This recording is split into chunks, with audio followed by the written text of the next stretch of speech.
నమస్తే welcome to cube TV network. నేను మీ Shravani journalist.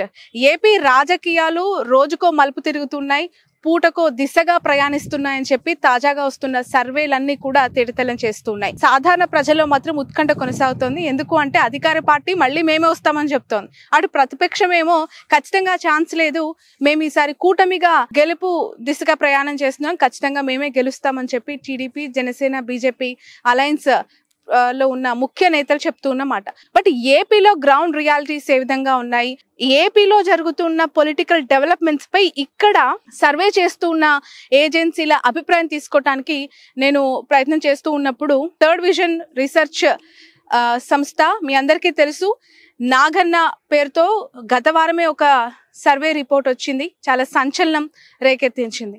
So ఆ సర్వే చేసిన నాగన్న అనే వ్యక్తి ప్రస్తుతం నాతో ఉన్నారు. ఈ నాగన్న సర్వేస్ ఎంతవరకు అక్యురేట్ గా ఉన్నాయి, తను ఇక్కడ చూస్తున్న గ్రౌండ్ రియాలిటీస్ ఏ విధంగా ఉన్నాయి, ఇలాంటి విషయాలు తెలుసుకుందాం. ప్రస్తుతం నాతో పాటు ఉన్నారు నాగన్న గారు. నాగన్న గారు నమస్తే. నమస్తే madam, welcome to cube TV అండి. సో మీరు ఫీల్డ్ లో తిరిగి ఫీల్డ్ ద్వారా తీసుకున్న అంశాలు అని చెప్పి పదే పదే చెప్తూ ఉంటారు. సో అందుకని మిమ్మల్ని ఫీల్డ్ లోనే పట్టుకుందాము. ఎందుకంటే నిజంగానే మీరు డేటా చాలా మందికి ఉంటాయి, అరే వీళ్ళు ఎక్కడి నుంచి డేటా తీసుకున్నారు, ఎలాంటి అంశాలతో తీసుకున్నారు, వీళ్ళు తీసుకుంటున్న దాంట్లో ఎంత నిజం ఉంది, ఎంత అబద్ధం ఉంది, ఇలాంటి అనేక విషయాలు, అనుమానాలు రేకెత్తిస్తూ ఉంటాయి. సో అందుకని మిమ్మల్ని ఈ రోజు నేను గ్రౌండ్ లోనే పట్టుకోవడం జరిగింది. సో నెల్లూరులో ఉన్నాం ప్రస్తుతం మనం. నెల్లూరు పార్లమెంట్ మేడం, ప్రజెంట్ మనం కోవూరులో ఉన్నాము. కోవూరు ఇది యాక్చువల్ గా ఇది మార్నింగ్ నుంచి ఇక్కడ ఫీల్డ్ లోనే ఉన్నాను టోటల్ గా. మార్నింగ్ నుంచి నేనేమో ఆత్మకూరు వెళ్ళాను, ఈ రోజు ఏమో కోవూరులో ఉన్నాను మార్నింగ్ నుంచి ఈవినింగ్. పిల్లలకు కొద్దిగా అకాంప్లిమెంట్స్, కొన్ని విలేజ్లు, కొన్ని టౌన్ మండల హెడ్ క్వార్టర్స్ లో మొత్తం తిరుగుకుంటూ మార్నింగ్ నుంచి ఈవినింగ్ దగ్గర. మీకు మార్నింగ్ ఇంటర్వ్యూ అడిగారు, నేను అందుబాటు విలేజ్ లో ఉన్నాను కాబట్టి అందుబాటులో లేను, మీ అందు గురించి ఇప్పుడు ఈ టైం కలిసాను మేడం. చెప్పండి మేడం. రైట్, ఎలా ఉంది జగన్మోహన్ రెడ్డి బస్సు యాత్ర తర్వాత రాయలసీమ జిల్లాలో mood of the people, pulse of the people ఏ విధంగా ఉంది? యాక్చువల్లీ బస్ యాత్ర కన్నా ముందు కొద్దిగా పర్సంటేజ్ అనేది తక్కువ ఉండే. ఆఫ్టర్ బస్ యాత్ర ఒక 3% ఇంక్రీజ్ అయింది. ఈ మొన్న ఒక ఈ చిన్న ఇన్సిడెంట్ వల్ల ఇంకొద్దిగా పెరిగింది మళ్ళీ. నేను ఎక్కడ తగ్గట్లేదు, పెరుగుతుంది కానీ తగ్గట్లేదు ప్రజెంట్ ఉన్న షేర్ అయితే. లాస్ట్ నేను ఒక 15 days బ్యాక్ ఇక్కడ చేశాను పని ఆల్రెడీ. మళ్ళీ 4 days మళ్ళీ స్టార్ట్ అయ్యి ఇక్కడ కోవూరులో చేస్తే కంపేర్ టు దట్ సర్వే ఇప్పుడు ఇక్కడ ఇంతకుముందు కోవూరు డిఫికల్ట్ గా ఉండే, ఇప్పుడు ఏమో ఎడ్జ్ వచ్చేసింది ఆల్రెడీ. సో 4 to 5% ఎడ్జ్ కూడా వచ్చేసింది ఆల్రెడీ ప్రెసెంట్ ఉన్న సినారియో. సో ఎంటైర్ స్టేట్ విషయంలో చూసుకుంటే ఓవరాల్గా అయితే వైసీపీ యొక్క ఓట్ షేర్ అనేది పెరుగుతుంది కానీ తగ్గట్లేదు అనమాట. ఎక్కడైనా సరే అలయన్స్ వాళ్ళ కష్టాలు వాళ్ళకున్న వేట, వాళ్ళు వేట ప్రచారం మంచిగా చేస్తున్న వేట, కంపేర్ టు దట్ ప్రచారం కొద్దిగా వైసీపీ అనేది కొద్దిగా ఇంకా ఎడ్జ్లో ఉంటుంది అనేది నా అభిప్రాయం మేడం. ఓవరాల్గా అయితే ప్రజెంట్ అలాగే ఉంది. బట్ నాగన్న గారు 2019లో అధికారంలోకి జగన్మోహన్ రెడ్డి గారు వచ్చారు. ఒకసారి అధికారంలోకి వచ్చిన వ్యక్తికి 5 ఏళ్ల తర్వాత వ్యతిరేకత అనేది లేదా, ఉంటే ఏ సెక్టార్ లో ఉంది, ఒకవేళ నిజంగానే వ్యతిరేకత ఉంటే అది అక్కడ మనకి రిజల్ట్స్ లో చూపించాలి కదా. గతంలో దాదాపు 50% ఓట్ల అంటే మీన్ పోలింగ్ పర్సెంటేజ్ గెయిన్ చేసుకున్న వైఎస్ఆర్సీపీకి ఇంచుమించుగా ఇప్పుడు కూడా అదే పర్సెంటేజ్ ఎలా సాధ్యమవుతుంది సర్వే ఏజెన్సీలకు అనేది నా క్వశ్చన్. యాక్చువల్గా మేడం 50% అనేది ఓకే, లాస్ట్ టైం వచ్చింది. కానీ ఈ 50% అనేది పర్టికులర్ రీజన్ వైజ్ మారిపోతుంది నీకు. అదే రాయలసీమ వెళ్ళాలనుకోండి, ఇది 54 to 55% ఉంది. ఇక్కడ ఇది కోస్టల్ ఏరియా ప్లస్ ఈ చుట్టుపక్కల రాయాలని చూసుకుంటే మాత్రం అక్కడ వాళ్ళది కొద్దిగా పర్సెంటేజ్ అనేది 59, 58, 48, 49, 50 రేంజ్ లో ఉంది. కానీ రాయలసీమ మాత్రం ఇది 54 to 55% వస్తుంది అన్నమాట. సో అది చూసుకుంటే. కాకపోతే ఇంకోటి ఏంటంటే మీరు అన్నట్టు ప్రాబ్లమ్స్ అంటే అంతే ఉంది కదా, ఓట్ షేర్ ఎందుకు పెరగట్లేదు అంటే ఫస్ట్ ఆఫ్ ఆల్ ఏంటంటే మీరు లాస్ట్ 5 years 5 years లో వాళ్ళు ఏమంటారు అంటే మాకు 2 సంవత్సరాలు కోవిడ్ వచ్చింది, నేను చేసిన పని ఎంతో కొద్దిగా చేసాం, ప్రజలకు డైరెక్ట్ అకౌంటబిలిటీ ఇచ్చాము అని ఒక మెసేజ్ తీసుకుంటూ డెవలప్మెంట్ కాలేదని అంటున్నారు. కాబట్టి డెవలప్మెంట్ వాళ్ళు చేసి చెప్తున్నారు. కానీ నాకు కుటుంబానికి యాక్చువల్గా ఏంటంటే ఓట్ వేసే పబ్లిక్ ఏమనుకుంటారు మేడం, నా కుటుంబానికి ఏమొచ్చిందని చూసుకుంటారు. నా కుటుంబం డెవలప్ అయిందా, నా కుటుంబము డెవలప్ అయిందా అని పబ్లిక్ గురించి కొంతమంది పట్టించుకున్న రోజులు అట్లా ఉంటారు, కొంతమంది ఉంటారు చదువుకున్న వాళ్ళు కానీ. ఈ పేదవాళ్ళు ఏమిటి అంటే నా కుటుంబం అనేది ఇంప్రూవ్మెంట్ అయిందా, అదే గవర్నమెంట్ వచ్చినాక నా కుటుంబం డెవలప్మెంట్ అయిందా కాలేదు అనేది చూస్తున్నారు. సో చూస్తున్నారు కాబట్టి ఎస్సీసీ బీసీ డి ఈ ప్రొఫైల్ అనే కేటగిరీస్ ఉన్నాయి కదా, ఈ ఏజ్ వాళ్ళు, ఆ క్యాస్ట్ వాళ్ళు వన్ సైడ్ వచ్చేటట్లున్నారు మేడం. టోటల్ చూస్తే సర్వే అలాగే వస్తుంది రిపోర్ట్ మొత్తం అంత గ్రౌండ్ లో. ఓకే, ఇప్పుడు మీరు అంటున్నారు మళ్ళొకసారి వైసీపీ అధికారంలోకి వస్తుందని. మీరు ఇచ్చిన గత వారం రిపోర్ట్ తో కంపేర్ చేసి ఇప్పుడు ఇంకా వీళ్ళకే ఎడ్జ్ కనిపిస్తుంది ఓవరాల్ గా స్టేట్ వైడ్ గా అంటున్నారు. బట్ అక్కడ చూస్తే 3 ప్రధాన పార్టీలు అంటే 2 ప్రాంతీయ పార్టీలు, ఒకటి కేంద్రీయ పార్టీతో జతకట్టిన అలయన్స్ యొక్క ప్రభావం నిజంగా గ్రౌండ్ లెవెల్ ఏం లేదా? ఒకవేళ లేకపోతే కారణాలు ఏంటి? యాక్చువల్గా మేడం, యాక్చువల్గా ఏంటిదంటే ఇది అలయన్స్ కాకముందు టీడీపీ ఓట్ షేర్ అనేది బిలో 30, అలయన్స్ కాకముందు. ఆఫ్టర్ అలాగే జనసేన యొక్క ఓట్ షేర్ అనేది 5% ఎంటైర్ స్టేట్ మొత్తం ఓవరాల్ గా. బీజేపీది ఓన్లీ 1%. అంటే ముగ్గురు కలుపుకున్న వీట వాళ్ళది 36% దాటట్లేదు. అప్పటికి ఇంకా అలయన్స్ అనేది కాలేదు. అలయన్స్ కాకముందు ఈ 36% అనేది 37% అనేది అలయన్స్ అయినాక కొద్దిగా చంద్రబాబు నాయుడు గారిని జైల్లో వేసినాక లేకుంటే కొద్దిగా సింపతి రావడం వల్ల ఒక 5% పెరిగిన మాత్రం వాస్తవం. సో అది చూసుకుంటే అది 42-43 వరకు వెళ్ళిపోయింది మేడం. కానీ ఎప్పుడైతే ఈ బీజేపీతో అలయన్స్ పెట్టుకున్నారో వాళ్ళకు తక్కువ ఓట్ షేర్ ఉంది. ఆ తక్కువ ఓట్ షేర్ అనేది అలయన్స్ కావడం యాక్చువల్గా ఏంటంటే అలయన్స్ కన్నా ముందు ముస్లిమ్స్ అనేది 60-40 ఆ రేషియోలు ఉండే. వైసీపీకి ఎక్కువ ఉండే, టీడీపీకి తక్కువ ఉండే. కానీ ఎప్పుడైతే అలయన్స్ పెట్టుకున్నారో బీజేపీ తోటి సమ్ కమ్యూనిటీ 2-3 కమ్యూనిటీస్ అనేది టోటల్ గా డిస్ అయిపోయింది. ఎట్లంటే ఇప్పుడు 70-80-20 లేకుంటే 70-30 అన్న రేషియోలో వచ్చేసినాయి అన్నమాట కొన్ని కమ్యూనిటీస్ అన్నమాట. లైక్ ఈ క్రిస్టియన్స్ కావచ్చు, లేకుంటే ముస్లిమ్స్ కావచ్చు. ఈ కమ్యూనిటీస్ అనేది కొద్దిగా ఎక్కువ పర్సెంటేజ్ అనేది తగ్గిపోయింది మరి టీడీపీ ఓట్ షేర్ అనేది. ఇంతకుముందు వాళ్ళు యాక్చువల్గా వాళ్ళు కూడా టీడీపీ ఓటు వేసే వాళ్ళు ఉంటారు, క్రిస్టియన్స్ కానీ. అలాగే ఇప్పుడు ఎందుకు ఆ వ్యత్యాసం వచ్చింది అనుకుంటున్నారు? అంటే అలయన్స్ లో జనసేన కమ్మ వర్సెస్ కాపు ఈక్వేషన్స్ అక్కడ వర్కౌట్ అవ్వట్లేదు అంటారా, లేదంటే బీజేపీని జత కట్టుకోవడం వీళ్ళకి ఇష్టం లేదంటారా? కమ్మ కాపు అనేది ఓట్ షేర్ ఉండే madam. Actual TDP alliance BJP TDP and Janasena రెండు కలుసుకుంటే కొద్దిగా వేరేగా ఉంటుండే. కాకపోతే ఏంటిదంటే వాళ్ళకు తెలుసు మనం కంపల్సరీ మనము ఈ ముగ్గురు కలిసిన కొన్ని సీట్లు వస్తాయి అనేది ఒక మెసేజ్ ఇద్దామని చెప్పేసి వచ్చారు. కానీ యాక్చువల్గా వీళ్ళ ముగ్గురు కలవకుంటే మాత్రం వాళ్ళకు సీట్స్ అనేది బిలో 20 వస్తుండే. ఈవెన్ సింగిల్ గా ఎవరు పోటీ చేసిన వీట టీడీపీకి బిలో 20 వస్తుండే. ఈవెన్ జనసేనకి అయితే 1 సీట్ రాకుండే మేడం. ఎందుకంటే జగన్మోహన్ రెడ్డి యొక్క ఓట్ షేర్ అనేది ఎంటైర్ స్టేట్ లో 49 పైన ఉంది, తక్కలేదు ఇక్కడ. కొన్ని కాన్స్టిట్యున్సీలలో 54-55 ఉంది, రాయలసీమ సైడ్ 60 వరకు వెళ్తుంది. అదే మీకు ఇక కోస్టల్ సైడ్ వచ్చేలాగల్లా 48-49 ఈ రేషియోలో ఉందన్నమాట కొన్ని కాన్స్టిట్యున్సీలలో. అదే నీకు ఎస్టీ కమ్యూనిటీ ఎక్కడైతే అసెంబ్లీ కాన్స్టిట్యున్సీ ఉందో అక్కడ 55 వరకు వెళ్తుంది జగన్మోహన్ రెడ్డిది. అలాగే ఎస్టీ కాన్స్టిట్యున్సీ ఉంది అనుకోండి, అక్కడ 52 వరకు వెళ్తుంది. సో ఇక్కడ కొన్ని కమ్యూనిటీ అంటే కొన్ని బేస్ అంటే క్యాస్ట్ వైజ్ చూసుకుంటే ఇప్పుడు ఎస్టీ కానీ ఎస్సీ కాన్స్టిట్యూన్సీలలో కొద్దిగా పర్సెంటేజ్ అనేది ఓట్ షేర్ చాలా పెరిగిపోయింది. అది రాయలసీమ అయితే ఇంకెక్కువ, ఈ కోస్టల్ సైడ్ అంటే కల్లా 49 అబర్నే ఉందాం. ఎక్కడ వీటి తక్కువ లేదు మేడం. Mainly total right. చాలా ఇంపార్టెంట్ కాన్స్టిట్యున్సీస్ ఏపీలో చెప్పుకోవాలంటే కుప్పం, హిందూపూర్, మంగళగిరి, పిఠాపురం. యాక్చువల్గా నేను అసెంబ్లీ వైజ్ చెప్పొద్దు అనుకున్నా మేడం, కొన్ని మీరు అడిగారు కాబట్టి.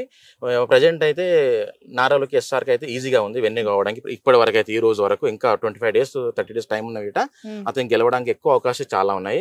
కుప్పంలో వీట సార్కే ఉంది, చంద్రబాబు నాయుడు గారికి. పిఠాపురం మాత్రం కొద్దిగా టఫ్ ఉంది మేడం. ఆ పిఠాపురం ఇప్పుడే మనం చెక్ చేయలేం మేడం. ఎందుకంటే అది మనము అక్కడ ఒక 5-6 టైమ్స్ సర్వే చేస్తే గానీ ఆ మూడ్స్ తెలియదు మేడం. ఎందుకంటే రోజుకు మారిపోతుంటది. అంటే వీళ్ళు చేసే ప్రచారం బట్టి, వీళ్ళు ఇచ్చే కమ్యూనిటీ బట్టి, వీళ్ళు ఇచ్చే మేనిఫెస్టో బట్టి పబ్లిక్ అనేది ఇంకా స్టిల్ అక్కడ ఇంకా డిసైడ్ కాలేదు మేడం. పర్టికులర్ ఓట్ షేర్ అనేది ఇంకా ప్రజెంట్ అయితే పర్టికులర్ పిఠాపురం మాత్రం టఫ్ ఉంది మేడం. ఓకే, ఇప్పుడు ఏబీపీ సి ఓటర్ లాంటి అనేక సంస్థలు అక్కడ నేషనల్ లో వచ్చిన సర్వే సంస్థలు కూటమి అధికారంలోకి వస్తుంది అని ఇచ్చారు. బట్ మీరు ఎలాంటి అథెంటిక్ మెథడాలజీ యూజ్ చేశారు? మీరు ఎందుకు మళ్ళీ వైసీపీ వస్తుంది అని చెప్పారు? వాళ్ళకి మీకున్న వ్యత్యాసాలు ఏంటి మేడం? నాది టోటల్గా ఏంటిదంటే నేషనల్ ఛానల్స్ వాళ్ళు ఏంటిదంటే వాళ్ళు కొద్దిగా పర్టికులర్ కాన్స్టిట్యున్సీ మాత్రం సెలెక్ట్ చేసుకుంటారు మేడం. వాళ్ళు కొన్ని కాన్స్టిట్యున్సీ చేస్తారు, ఎంటైర్ స్టేట్ చేయరు మేడం. ఫస్ట్ ఆఫ్ ఆల్ వాళ్ళు నేనేంటిదంటే ఎంటైర్ స్టేట్ చేస్తాను. నా శాంపుల్ సైజ్ చాలా పెద్దది, బయట చెప్పలేను, చాలా పెద్ద శాంపుల్ చేస్తాను. అలాగే ఈ నేషనల్ ఛానల్ వాళ్ళు ఏంటిదంటే కొన్ని సెలెక్ట్ చేసినప్పుడు 15-20 అసెంబ్లీస్ తీసుకుంటారు. ఆ 20 అసెంబ్లీస్ ని మొత్తం డివైడెడ్ స్టేట్ మొత్తం చేస్తారు అన్నమాట. వాళ్ళ sample wise 200 per assembly, 150 per assembly, 300 per assembly అలాగే ఉంటుంది. నాది ఏంటిదంటే ఒక కాన్స్టిట్యున్సీలో నేను 10,000 శాంపుల్ చేస్తాను మేడం నేను. అట్లా చేస్తాను. ఒక కాన్స్టిట్యూన్సీ లో 1,000, 2,000, 5,000 ఇట్లా డిఫరెంట్ కాన్స్టిట్యూన్సీ ఒక అసెంబ్లీని 2-3 టైమ్స్ చేయడం ఇవన్నీ చేస్తూనే ఉంటుంటాం. ఒక స్టేట్ వైడ్ చేయాలంటే మనం ఒక మినిమం ఒక 2 rounds 3 rounds చేస్తే కానీ వెళ్ళాం. ఈవెన్ నేను 2019లో వీట ఆంధ్రప్రదేశ్ స్టేట్ ఎలక్షన్స్కి నేను పని చేశాను. ఎంటైర్ 2 rounds చేశాను. అప్పుడు నేను 125 seats ఇచ్చాను మేడం మన జగన్మోహన్ రెడ్డికి. ఇవన్నీ మీరు చూసుకోవచ్చు, ఇబ్బంది లేదు, గూగుల్లో ఉంటుంది. కానీ ఎందుకు మరి బీఆర్ఎస్ గెలుస్తుంది అని మీరు ఇచ్చారు సర్వే, అది పూర్తిగా వ్యతిరేకత చూపించింది, అది ఓడిపోయింది కదా అక్కడ. దీన్ని మీరు పదే పదే చాలా మంది కోట్ చేస్తూ ఉన్నారు. అగ్రి మేడం, నేను ఒప్పుకుంటాను మీ మాట. నేను యాక్చువల్గా ఏంటిదంటే మేడం, నేను 100% నేను ప్రీపోల్ను రిలీజ్ చేయను మేడం. ఫస్ట్ ఆఫ్ ఆల్ నేను యాక్చువల్గా ఏంటంటే ఇప్పుడు ఇంకా 1 month ఉంది కాబట్టి మీతో మాట్లాడుతున్నాను. యాక్చువల్గా నేను అదే నేను 1 week 2 days ఉంటే అసలు మీతో మాట్లాడలేను. ఎందుకంటే నా రిపోర్ట్స్ 99 కాదు 100% సక్సెస్ చేయడానికి ఆస్కారం ఉంటుంది. ఎందుకంటే నా క్లయింట్ కంపల్సరీ నేను ఏదైనా చెప్తాను, ఓడిపోతావు అంటే ఓడిపోతావు, గెలుస్తావు అంటే గెలుస్తావు, అలాంటి పని నేను చేస్తాను. నా క్లయింట్ నన్ను మెచ్చుకోవాలని అసలు పని చేయను ఎప్పుడు. అతను నన్ను తిట్టిన పర్లేదు, నాకు పేమెంట్ ఇవ్వకున్న పర్లేదు, కానీ నేను అలా పని చేయను. కాకపోతే ఏంటిదంటే నేను తెలంగాణ ఎలక్షన్స్ అన్నప్పుడు నేను నా రిపోర్ట్ యాక్చువల్గా నేను ఎగ్జిట్ పోల్లో ఇస్తాను. కాకపోతే ఏంటంటే నేను ప్రీ పోల్ 2 days ఎలక్షన్స్ అన్నప్పుడు నేను కాన్స్టిట్యుయెన్సీ వైజ్ ఎవరు గెలుస్తారో, ఎవరు టఫ్ ఉన్నారని ఎవ్రీథింగ్ నేను డీటెయిల్గా ఇచ్చాను మేడం. నా సర్వేను ఒక పెద్ద కంపెనీ, ఇండియా లెవెల్లో పనిచేసే పెద్ద కంపెనీ, ఆల్రెడీ తెలంగాణలో ఒక పార్టీకి పనిచేస్తున్న కంపెనీ కంపేర్ చేశారు. నా సర్వే వాళ్ళ సర్వే కంపేర్ చేసి ఎక్కడైతే టఫ్ ఉన్నదో అక్కడ వాళ్ళు ఫుల్ పేజ్ గా పనిచేసిండ్రు. ఎవరైతే గెలుస్తాం అనుకున్నారు బీఆర్ఎస్ వాళ్ళు అంతా సైలెన్స్ గా ఉన్నారు. వాళ్ళు అపోజిషన్ వాళ్ళు మంచిగా పని చేసుకొని ఆ 2 days లో మొత్తం మారిపోయింది మేడం. ఎక్కడైతే నేను ఒక 25 ఇస్తాను సీట్స్, అవి టఫ్ ఉన్నాయని, నా సర్వే వాళ్ళ సర్వే సేమ్ కంపేర్ చేసుకుంటే నా సర్వేకు వాళ్ళ సర్వే పర్ఫెక్ట్ ఉంది. నాకు వచ్చిన రిపోర్ట్ కాబట్టి చెప్తున్నాను. వాళ్ళు బీఆర్ఎస్ వాళ్ళేమో గెలుస్తామన్న కాన్ఫిడెన్స్ లో వీళ్ళకుండే ఓవర్ కాన్ఫిడెన్స్, వాళ్ళకేమో కంపల్సరీ గెలవము నాకన్నా చెప్తే కరెక్ట్ గా ఉంటుంది అని చెప్పి కాన్ఫిడెన్స్ తోటి వాళ్ళు మంచిగా పని చేసుకున్నారు. ఈవెన్ ఎల్ఎస్డి డేమర్ కూడా పని చేసుకున్నారు. దానివల్ల నా సర్వే కొద్దిగా అక్కడిక్కడ వేయడం కారణం పెట్టి అది మేడం 100%. ఈవెన్ అంత టఫ్ 2019లో నేను అంత సీట్లు ఇచ్చాను వైసీపీకి, నేను యాక్చువల్గా 45 ఇచ్చాను టీడీపీకి, జనసేనకి నేను ఇచ్చిన 0. 2019 మీరు రికార్డు చూసుకోవచ్చు, 0 ఒక్కటి వీడియో ఇవ్వలే నేను. నన్ను చూసి చాలా మంది కంపెనీస్ ఏంటి 7-8 జనసేన వస్తాయి అన్న వాళ్ళు వీట నా రిపోర్ట్ చూసినాక లాస్ట్ మినిట్ లో 0-2, 0-3 వచ్చారు. నేను ఫస్ట్ డే నుంచే నేను 0 మీదనే ఉన్నా. ఆ పర్సన్ గెలిచిన పర్సన్ వీట 200 ఓటుతో గెలిచిండు. ఇప్పుడు 21 మంది అభ్యర్థుల్లో జనసేన ఎన్ని గెలిచే అవకాశం ఉందంటారు, ఒక figure? Janasena BJP 2 alliance madam, అవి చూసుకున్న వీట 4 to 5 మాక్సిమం మేడం. నేను అసెంబ్లీ పేరు చెప్పలేను నేను, ఓకేనా? ఎందుకంటే చెప్పడం వల్ల నాకు ప్రాబ్లం అవుతుంది, వాళ్ళు పని చేసుకుంటున్నారు. జగన్మోహన్ రెడ్డి ఎంత మెజారిటీతో గెలిచే అవకాశం ఉందంటారు? మేడం 90,000 పైన వస్తుంది, తగ్గదు కాదు. ఎందుకంటే మేము అక్కడ టీడీపీ అలయన్స్ అనేది ఇప్పుడు ఇంత ముందు కొద్దిగా ఉండే మేడం. యాక్చువల్గా ఇంత ముందు టీడీపీ ఒక 2 సీట్లు కొద్దిగా ఎడ్జ్ వచ్చింది, కానీ ఇప్పుడు అలా లేదు. ఇప్పుడు అనేది మొత్తం అక్కడ ఉన్న 10కి 9 మొత్తం కంపల్సరీ మొత్తం గెలిచేస్తుంది. ఒకటి వీట అక్కడ వాళ్ళు ఓడిపెట్టలేదు మేడం మొత్తం ఓవరాల్ గా. ఇప్పుడు ఈవెన్ ఇక్కడ నెల్లూరులో పనిచేస్తున్నాను నేను. నెల్లూరులో ఇది ఒక 1 month బ్యాక్ ఒక టీడీపీ ఎడ్జిలా అన్న ఫీలింగ్ ఉండే మేడం యాక్చువల్ గా. అంటే ఇక్కడ వచ్చే select of candidates important madam.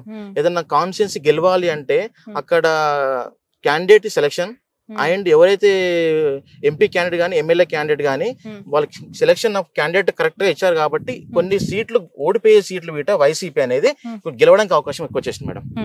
Mainly ఇది ఒకటి. పర్సెంటేజ్ వీట మేడం టోటల్ ఓవరాల్ చూసుకుంటే పర్సెంటేజ్ అనేది 47-48 ఉన్న ఓట్ షేర్ అనేది ఇప్పుడు 50కి వచ్చేసింది, 50కి వచ్చింది నియర్లీ. ఇప్పుడు ఇంకో కొన్ని అదే రాయలసీమలో గల 54-55. ఈ నెల్లూరు పార్లమెంట్ లో విజయసాయి రెడ్డి వర్సెస్ వేమిరెడ్డి ప్రభాకర్ రెడ్డి, ఇక్కడ ఏ విధంగా ఉంది ఈ పార్లమెంట్ సెగ్మెంట్? మేడం ఇక్కడ నేను చాలా పెద్ద పని చేశాను మేడం. యాక్చువల్ గా నేను ఒక వీక్ లో మొత్తం నేను విజయవాడ వెళ్తున్నాను, వైజాగ్ వెళ్తున్నాను, ఈవెన్ రాయలసీమ వెళ్తున్నాను, ఇక్కడ నెల్లూరులో పెట్టి ఉంటున్నాను. అయితే ఇక్కడ ఏంటిదంటే 7 కాన్స్టిట్యుయెన్సీలలో ఫస్ట్ ఆఫ్ ఆల్ ఏంటిదంటే మేడం కొద్దిగా ఒక 20 days బ్యాక్ ఎట్లుండే కొద్దిగా టీడీపీకి 2-3 అసెంబ్లీలు గెలుస్తాయి అన్న ఫీలింగ్లు ఉండే మేడం, 2 నుంచి 3 అసెంబ్లీలు. కానీ ప్రజెంట్ సినారియో ఈ రోజు ఎలక్షన్ జరిగిన వీట 7 కాన్స్టిట్యుయెన్సీస్ అనేది 100% వైఎస్ఆర్సీ మాత్రం గెలుస్తుంది మేడం ఇక్కడ.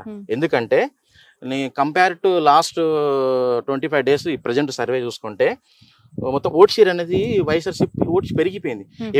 ఎమ్మెల్యే క్యాండిడేట్ ఓకేనగా ఎంపీ క్యాండిడేట్ విజయసాయిరెడ్డిని ఇక్కడ దించడం వల్ల ఆ పర్టికులర్ కాన్స్టిట్యున్సీ యొక్క వాల్యూ పెరిగిపోయింది. సపోజ్ విజయసాయిరెడ్డి కాకుండా వేరే వాళ్ళు వస్తే మనకు కొద్ది ఇబ్బంది ఉండే మేడం అక్కడ. అంటే విజయసాయిరెడ్డి అనే క్యాండిడేట్ పక్కా ఏదో ఒక పని చేస్తాడు, కమిట్మెంట్ చేసుకున్న క్యాండిడేట్, జగన్ సార్ కు దగ్గర ఉంటాడు, ఇతని వల్ల కంపల్సరీ ఏదో పని చేసుకోవచ్చు అనేది, లేక పని చేసుకోవచ్చు, డెవలప్ చేసుకోవచ్చు అనేది పబ్లిక్ లో అయితే ఉన్నది మేడం. అది విజయసాయిరెడ్డి ద్వారా రావడం వల్ల ఇక్కడ ఉన్న నెగిటివ్ ఓట్ అనేది పాజిటివ్ అయిపోయింది madam. Present till today 7 constituencies అన్ని. బట్ ఎలాంటి ఆధారాలు నాగన్? ఎందుకంటే ఇక్కడ నారాయణ లాంటి ఒక ఆర్థిక బలం పుష్టిగా ఉన్న లీడర్స్ ఉన్నారు, వేమిరెడ్డి లాంటి ఒక బిగ్ షాట్స్ ఉన్న ఈ నియోజకవర్గం వెరీ అంటే I mean power packed constituency Nellore is. అటు క్యాస్ట్ పరంగా ఇటు ఫైనాన్షియల్ పరంగా నారాయణ ఉండొచ్చు సారీ, కానీ అలాగే వేమిరెడ్డి సార్ ఉండొచ్చేమో. కానీ గ్రౌండ్ లేపటి ఏమొస్తుందంటే, గ్రౌండ్ లెవెల్ ఏమొచ్చిందంటే madam, candidates main madam Vemireddy Prabhakar రెడ్డియా లేకుంటే వైఎస్ఆర్సీపీ మనకు సాయిరెడ్డి గారు అన్నప్పుడు సాయిరెడ్డికి ఇస్తున్నారు. ఎందుకంటే ఎక్కువగా ఎవరు మాట్లాడతారు, ఎవరితో డిస్కషన్ ఉంటుంది, ఎవరితో అయితే డెవలప్ చేస్తారు, ఎవరైతే మాట్లాడతారు అనేది చేసుకుంటారు. కాబట్టి మనకి ఏంటిదంటే కొద్దిగా టౌన్ లో హెడ్ క్వార్టర్స్ ఉన్నాయి కదా మేడం, ఆ హెడ్ క్వార్టర్స్ అనేది కొద్దిగా పర్సెంటేజ్ అనేది కొద్దిగా అలయన్స్ అలాంటి ఓట్ షేర్ ఉంది. కానీ అలయన్స్ కన్నా రూరల్ కిరీటాల కల్లా మొత్తం వన్ సైడ్ 70%, 60% అనే రేషియోలో వచ్చేసింది madam. Mainly city head quarter అన్నప్పుడు కొద్దిగా చదువుకున్న వాళ్ళు వీళ్ళు ఉంటారు కాబట్టి వాళ్ళ యొక్క మైండ్ సెట్ అనేది కొద్దిగా వేరేగా ఉంటుంది. ఎండ్ ఆఫ్ ది డే మాత్రం ఇంకా 25 days టైం అనేది ఎంత మంచిగా ప్రచారం చేసుకున్నా, ఎంత ఇంప్రూవ్మెంట్ చేసుకున్నా ఓట్ షేర్ని ఇంకా టైం ఉంది కాబట్టి ఇంప్రూవ్మెంట్ చేసుకోవచ్చు. ఎండ్ ఆఫ్ ది డే ఇప్పుడు ఆల్రెడీ టీడీపీ మేనిఫెస్టో ఇచ్చారు వాళ్ళు, గ్యారంటీస్ అనేది కంపేర్ చేస్తున్నారు కదా, తెలంగాణ గవర్నమెంట్ ఏంటిది, ఆంధ్రప్రదేశ్ గవర్నమెంట్ ఏంటిది, లేకుంటే ఎవరు చేయాలో చేస్తారు. ఆల్రెడీ జగన్మోహన్ రెడ్డి ఇంతమంది సీఎం కాబట్టి అతను మళ్ళీ ఇస్తే కమిట్మెంట్ కరెక్ట్గా అవుతుందా లేదా అనేదాన్ని వీట చూసుకొని వీట ఓటేసారు చాలా ఉన్నారు మేడం, వెయిటింగ్ ఇస్తున్నారు చాలా మంది. అదొకటి. సో కమిట్మెంట్ అనేది వచ్చే యొక్క మేనిఫెస్టో బట్టి వీట ఓట్ షేర్ ఇంకా పెరగవచ్చు మేడం వైసీపీది. రైట్. ఇప్పుడు ఓవరాల్ గా ఒక ఫిగర్ ఏంటి మీరు ఇచ్చేది స్టేట్ లో కూటమికి వైసీపీకి? పక్కా మోర్ దెన్ 9%, మోర్ దెన్ 8% ఉన్న అసెంబ్లీ కాన్స్టిట్యున్సీలు అయితే 103 ఉన్నాయి మేడం. 103 ఉన్నాయి. ఒక 20 నుంచి 25 వరకు మాత్రం అవి 2%, 3%, 4% అలా ఉన్నాయి. అందులో ఇట మళ్ళా ఎడ్జ్ 20 సీట్స్ వరకు ఎడ్జ్ వైఎస్ఆర్సీపీ ఉన్నాయి. నేనేమనుకుంటున్నా అంటే ఆ 20 మనం ఇప్పుడేమన్నా అనౌన్స్ చేసినాం అనుకోండి పేర్లు, అంటే నేను ఎవరికి చెప్పలేను, ఎందుకంటే నేను వీళ్ళు సైలెన్స్ అయిపోతారు, వీళ్ళు మన సర్వే వీటే రాంగ్ రావచ్చు. అందుకు నేను సైలెన్స్ ఉంటాను. ఇంకా నేను మళ్ళీ పని చేస్తున్నా కాబట్టి ఇంకో రిపోర్ట్ రిలీజ్ చేస్తాను నేను. ఓవరాల్ గా ఇప్పుడు మీరు ఆఫ్టర్ జగన్మోహన్ రెడ్డి రాయలసీమ యాత్ర, ఇటు మన గుంటూరు ఈ కృష్ణా డిస్ట్రిక్ట్స్ యాత్ర తర్వాత చూసిన శాంపిల్స్ కలెక్షన్ బట్టి 103 ఇస్తున్నారు. Yes madam. ఇప్పుడు ఇంకోటి ఏంటిదంటే నామినేషన్ తర్వాత ఇంకో సర్వే చేయాలి. ఆఫ్టర్ నామినేషన్ సర్వే కరెక్ట్ వస్తుంది. ఇంకా ఎంత సీట్లు పెరుగుతాయి, తగ్గుతాయి, పెరుగుతాయి అనేది ఈ నామినేషన్. కాబట్టి ఇంకా మేనిఫెస్టో ఇస్ ఇంపార్టెంట్. ఇంకా మేనిఫెస్టో వైఎస్ఆర్సీపీ మేనిఫెస్టో ఇవ్వలేదు. ఇంకా మేనిఫెస్టో ఇచ్చారనుకోండి వాళ్ళ యొక్క అప్పుడు ఆలోచన పబ్లిక్ ఒక మూడు చేంజ్ కావచ్చు, కమిట్మెంట్ ఇస్తారా ఇవ్వరా అనేది ఒక మెసేజ్ వెళ్తుంది మేడం. రైట్. నిన్న ఫైనల్ క్వశ్చన్ ఇది, వివేక మర్డర్ ఇష్యూ ఎక్కడా లేవనెత్తొద్దు అని చెప్పి వీళ్ళకు గైడ్ లైన్స్ ఇవ్వడం జరిగింది కదా, ఈసీ ఆదేశాలు జారీ చేసింది. షర్మిల, బాబు, పవన్, లోకేష్, ఈ ఎఫెక్ట్ ఎంత వరకు ఉండొచ్చు? అక్కడ షర్మిల గారికి ఎంత గెలుపు అవకాశం ఉంది మేడం? షర్మిల మేడం గెలవదు, నేను చెప్తున్నా కదా, గెలవదు మేడం, 100% గెలవదు. నేను ఆల్రెడీ సర్వే చేసిన, అక్కడ అయిపోయింది ఆల్రెడీ. మాకు 1.5 అట్లా 2% అట్లా వస్తున్నాయి ఓట్ షేర్స్. ఆమె నేను డిక్రీజ్ చేయగానే, కాకపోతే ఏంటంటే ఆమె పోటీ చేసింది ఓకే. ఆమె రాజశేఖర రెడ్డి కూతురు, ఆమె ఏమనుకుందంటే కమిట్మెంట్ జగన్మోహన్ చెల్లి ఉండొచ్చు కానీ అక్కడ ఓట్ షేర్ అనేది ఇప్పుడు ఎట్లా అయిపోయిందంటే మేడం, వాళ్ళ ఇంట్లో ఫ్యామిలీ విషయాలు గొడవ ఎండొచ్చాం కానీ ఓటర్కి అవన్నీ అవసరం లేదు కదా. నాకు ఎవరు గెలుస్తారు ఈ రోజు ఎట్లా అయిపోయిందంటే, కడప ప్రజలు సర్వే చేశానంటున్నారు కదా, కడప ప్రజలు షర్మిల గురించి ఏమనుకుంటున్నారని మీకు అర్థమైంది అక్కడ? ఎందుకంటే ఆమె పదే వివేక మర్డర్ ఇష్యూలో అవినాష్ నిందితుడు, అవినాష్ రెడ్డి చంపిన వ్యక్తి, అతనికి ఎందుకు ఇచ్చారు ఓటు అని అంటుంది కదా, అవకాశం ఎందుకు ఇచ్చారు అని చెప్పి. ఇదేమైనా ప్రజల్లోకి తీసుకెళ్లగలిగిందా? ఆల్రెడీ వాళ్ళు ఒక చేసుకున్నారు మేడం, వర్క్ చేశారు. యాక్చువల్గా ఏంటిదంటే వాళ్ళు ఏమనుకున్నారంటే, నేను వివేకానంద బాబాయ్ కదా మేడం, బాబాయ్కి షర్మిల మేడం ఎంపీ క్యాండిడేట్ కావాలనే ఒక కోరిక ఉందని చెప్పారా మేడం. చెప్తే మన పబ్లిక్ యాక్సెప్ట్ చేయాలి కదా మేడం. ఆల్రెడీ ఇప్పుడు జగన్మోహన్ రెడ్డిని చూస్తారు కానీ షర్మిల మేడం చూడ మేడం. ఎందుకంటే షర్మిల మేడం ఆల్రెడీ తెలంగాణలో వచ్చి పోటీ చేసి చేస్తాను చేయలేదమ్మ, ఇక్కడ ఏం చేస్తుంది. ఇంకోటి ఏంటిదంటే పోటీ అనేది షర్మిల మేడంకు జగన్మోహన్ రెడ్డి కాదు కదా పోటీ, ఇక్కడ పోటీ అనేది జగన్మోహన్ రెడ్డికి చంద్రబాబు నాయుడుకి పోటీ అని, అంతేగాని ఇతనికి ఈమెకి అది కాదు కదా మేడం. సో ఓట్ షేర్ అనేది రెండు పార్టీల మధ్యనే 98 ఆర్ 96% to 97% వీళ్ళిద్దరి మధ్యలోనే ఉంటుంది మేడం, కూటమి మధ్యలోనే ఉంటది. ఒక పర్సెంట్ పార్టీకి ఎక్కువ రావచ్చు, పార్టీ తక్కువ రావచ్చు, కానీ ఓట్ షేర్ అనేది అవుట్ ఆఫ్ 100% ఓట్ షేర్ లో 96 to 97% ఇద్దరి మధ్యలో ఉంటుంది. ఆ 3% అందరిగా బీఎస్పీ చేసుకుంటే, కాంగ్రెస్ చేసుకుంటే, ఇతరులు చేసుకుంటారు మేడం, 150 అట్లా. Okay right. ఇంకా ఏమైనా చెప్పాల్సిన అంశాలు ఉన్నాయంటారా ఈ ఓవరాల్? నేనేం చెప్పలేదు madam. Manifesto is very important. Manifesto correct గా ఉంటే కమిట్మెంట్ తోటి గెలుస్తారా అనేది ఒక మెసేజ్ వెళ్తుంది. So manifesto is important. Manifesto వచ్చినాక వీటి సర్వే అనేది ఇంకా మారిపోవచ్చు, అంటే పెరగవచ్చు తగ్గవచ్చు చెప్పలేము, ఏదున్నా కానీ manifesto is very important. But ఒక్క అవకాశం అని బాబు ప్రజల నోట్ అడుగుతున్నారు కదా, దానికి ఏం కన్ఫైన్ అవ్వట్లేదా ప్రజలు? వాళ్ళ కూటమి మెయిన్ మేడం. కూటమి వాళ్ళు ఆల్రెడీ వాళ్ళు తెలుసు కదా మేడం, ఎట్లయినా మనం సింగిల్ గా వెళ్తే గెలవము, కూటమి అయితే గెలుస్తాము అని కాంపిటీషన్ ఇస్తారు. ఫస్ట్ ఆఫ్ ఆల్ ఏంటిదంటే జనసేనకు ఒక సీట్స్, ఒక వాళ్ళ సీఎం ఏంటి మేడం, జనసేన వాళ్ళ పరిస్థితి ఏంటిది, జనసేన వాళ్ళు మా యొక్క పవన్ కళ్యాణ్ సీఎం కావడం వాళ్ళ బాధ్యత. 10 సంవత్సరాలకు అదే అని అంటారు వాళ్ళు, 10 సంవత్సరాల నుంచి నాకు సీఎం కావాలి, సీఎం కావాలి, సీఎం కావాలి.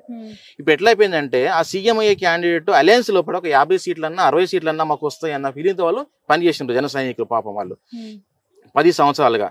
లాస్ట్ కి ఇప్పుడు వచ్చేదాకా ఏమైంది, 21 సీట్స్ వచ్చేసారు. అందులో 21లో వీట మళ్ళీ ఆ పార్టీ నుంచి ఈ పార్టీ నుంచి వచ్చే వాళ్ళకి ఇచ్చారు. ఎవరైతే 10 సంవత్సరాలు కష్టపడుతున్న క్యాండిడేట్స్ ఉన్నారో వాళ్ళకి టికెట్ రాకపోవడం వల్ల వాళ్ళ కింద పనిచేసే క్యాడర్ కానీ వాళ్ళంతా totally dissatisfied. First of all dissatisfied ఎక్కడ ఏంటంటే వాళ్ళు వాళ్ళ క్యాండిడేట్ సీఎం కాడు అని తెలివంగానే ఆ యూత్ కానీ లేకుంటే ఎవరైతే కష్టపడ్డ వాళ్ళు ఉన్నారో టోటల్లీ వాళ్ళు నర్వస్ గా ఫీల్ అయ్యారు మేడం. వీళ్ళు అలయన్స్ లోపల వీట ఒక 50 సీట్లు వస్తాయనుకున్నారు, 21 సీట్లు రావడం వల్ల ఏంటిదంటే వాళ్ళు ఆ వచ్చిన వాళ్ళకి మళ్ళీ పాత వాళ్ళకే కాకుండా కొత్త బయట నుంచి వచ్చిన వాళ్ళకి టికెట్లు ఇవ్వడం వల్ల వీట కొద్దిగా మైనస్ వాళ్ళకి మేడం. ఇంకోటి ఏంటిదంటే బీజేపీకి 1-2% ఓట్ షేర్ లేని పార్టీకి 8 పార్లమెంట్లు ఇవ్వడం, అందులోపడం వల్ల వాళ్ళకు 10 అసెంబ్లీలు కాన్స్టిట్యూన్సీ ఇవ్వడం అనేది కొద్దిగా ఇబ్బంది అయింది. దానివల్ల ఏంటిదంటే వీళ్ళు వాళ్ళకి పని చేయట్లేదు, వాళ్ళు వీళ్ళకి పని చేయట్లేదు, వీళ్ళు వాళ్ళకి పని చేయట్లేదు, అట్లా అయిపోయింది మేడం టోటల్ గా. ఇప్పుడు క్యాడర్ బిట్ ఇంపార్టెంట్ కదా, క్యాడర్ తోటి సంప్రదింపులు చేసి అన్ని చేసినా కరెక్ట్ గా ఉండే, మాకు చెప్పకుండా చేసిరన్న ఫీలింగ్ గ్రౌండ్ లో జరుగుతుంది మేడం. అదొకటి రాకుండా ఉంటే మంచిగా ఉండే, అది వచ్చేసింది గ్రౌండ్ లో already. Thank you so much Naganna గారు. యాక్చువల్ గా చీకటి పడిపోయింది, మిమ్మల్ని మార్నింగ్ నుంచి క్యాచ్ చేద్దాం అనుకున్నాను. సో ఇదంతా కూడా మీ డేటా కలెక్షన్ అనుకుంటా. సో నెల్లూరే కాదు రాష్ట్ర వ్యాప్తంగా కూడా మీ అభిప్రాయాన్ని అంటే నియోజకవర్గాల్లో ఉన్న మూడ్ని మాకు ఎక్స్ప్లెయిన్ చేసినందుకు థ్యాంక్ యూ సో మచ్. చూద్దాం ఖచ్చితంగా మీ రిజల్ట్, అక్యురేట్ రిజల్ట్ ఎంతవరకు జెన్యున్ గా ఉండబోతోంది, రాబోయే ఎన్నికల్లో ఎంతవరకు మీ సర్వే నిజం అవబోతుంది అనేది. Thanks a lot. Thank you.